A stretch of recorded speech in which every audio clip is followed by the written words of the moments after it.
May kwento ako sa'yo. Ito ang kwento ni Juan, isang ordinaryong Pilipino. Tulad mo, tulad ko. Bago pa tumilaok ang manok, gising na siya. Nagbabanat ng buto, pawis at pagod ang puhunan para sa pamilya, para sa mga pangarap. Pero sa bawat paglubog ng araw, may isang aninong bumababagag sa kanya. Isang halimaw na dahan-dahang nilalamon ng pera niyang pinaghirapan. At ikaw, relate ka ba kay Juan? Gabi-gabi, bago matulog, tinititigan mo ba ang savings mo at nagtatanong, bakit parang walang nangyayari? Naisip mo nang subukan ng stock market. Pero, grabe, para kang sumakay sa isang roller coaster na walang preno, nakakahilo, nakakatakot. Ang pinakakinakatakutan mo, baka ang ipon mo ng ilang taon, bigla na lang maging bula. Pero paano kung may isang paraan?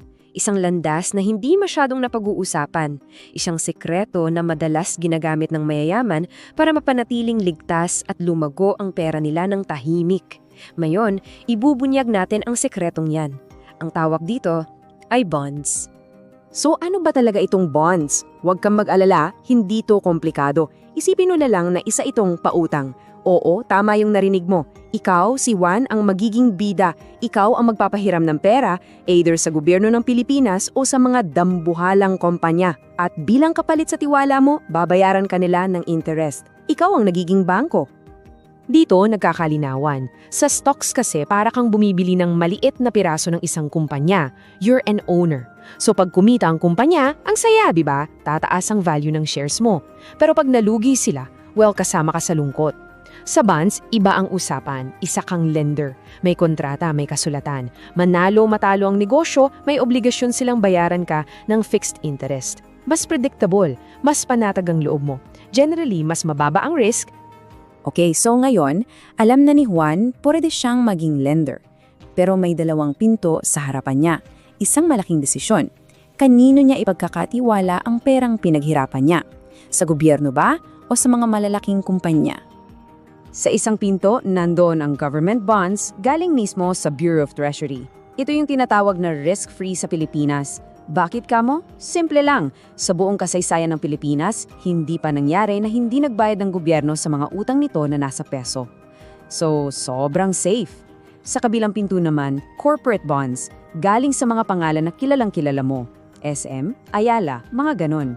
Dahil may very slight risk na kaakibat, kailangan nilang mag-alok ng mas mataas na interest para mas maging attractive sa mga investors na tulad natin.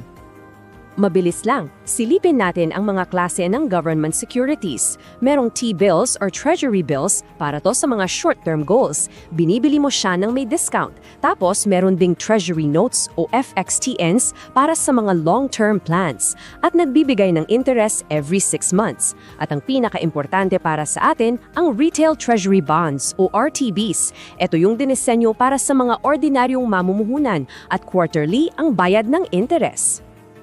Pero teka, sandali.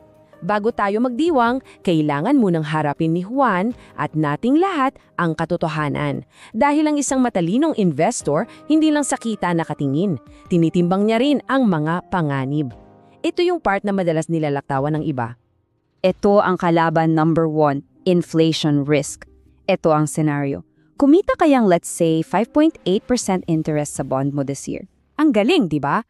Pero, yung inflation, yung pagtaas ng presyo ng bigas, gasolina, lahat ng bilihin, umabot ng 6%. So anong nangyari? Sa papel, kumita ka. Pero sa totoong buhay, nabawasan pa ang kayang bilhin ng pera mo. Para kang tumatakbo pero hindi ka umuusad. Next, interest rate risk. Medyo nakakalito pakinggan pero simple lang to, promise. Ganito yan. Imagine, may hawak kang bond na nagbibigay ng 6% interest. Tapos biglang nag-offer ang market ng mga bagong bond na 7% ang interest. Ano sa tingin mo ang mangyayari sa bond mo? Siyempre, bababa ang value niya kung gusto mong ibenta. Kasi sino pa ang bibili ng 6% mo kung may available na 7%? Diba? Parang luma at bagong model ng cellphone lang yan. At panghuli, liquidity risk. Ang ibig sabihin lang nito, gaano kabilis mong pwedeng gawing cash ang investment mo. Yung government bonds, sobrang liquid.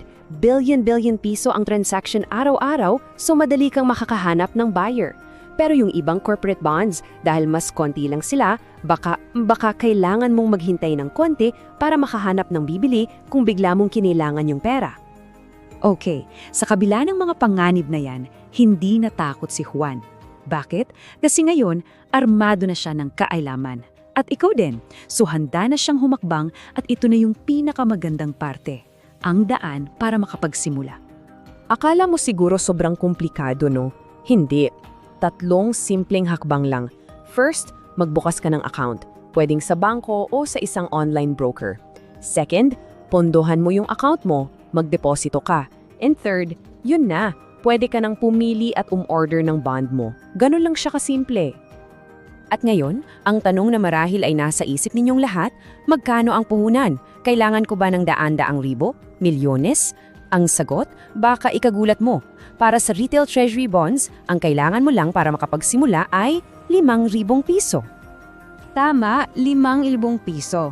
Sa halagang yan, pwede ka nang maging investor. Pwede ka nang magpautang sa gobyerno. Pinapatunayan lang nito na ang pag-i-invest, ang pagpapalago ng pera, ay hindi na lang para sa mayayaman. Para na ito sa bawat Juan na nangangarap.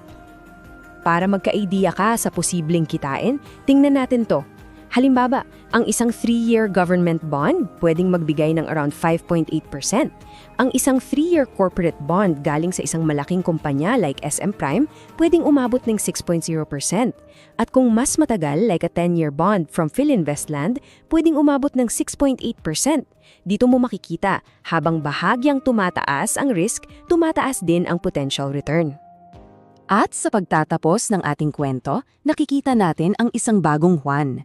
Hindi na siya yung taong binabangungot tuwing gabi dahil sa inflation. Ngayon, isa na siyang investor na may kumpiyansa, may kaalaman at higit sa lahat, may kontrol sa kanyang pera. Natutunan niya ang patulugin ng mahimbing ang pera niya habang siya mismo ay mahimbing na natutulog. At may iiwan siyang isang gintong aral para sa ating lahat. Laging intindihin kung ano ang pinapasok mo. Huwag na huwag kang bibili ng isang bagay na hindi mo lubos na unawaan dahil ang kaalaman, yan ang pinakamalakas mong sandata sa kahit anong laban. Siyempre, isang napakahalagang paalala, ang ating pinag-usapan ngayon ay para sa educational purposes lamang, okay? Hindi po ito financial advice. Pagdating sa malalaking desisyon tungkol sa pera mong pinaghirapan, pinakamaganda pa rin na kumonsulta ka sa isang lisensyadong financial professional. Ngayong may armas ka na ng kaalaman, ang huling tanong ay para sa'yo. Handa ka na bang simulan ng sarili mong paglalakbay tungo sa Silent Wealth? Thanks for tuning in to Silent Wealth. Please subscribe and hit the notification bell so you never miss out on the latest tips and strategies to grow your wealth.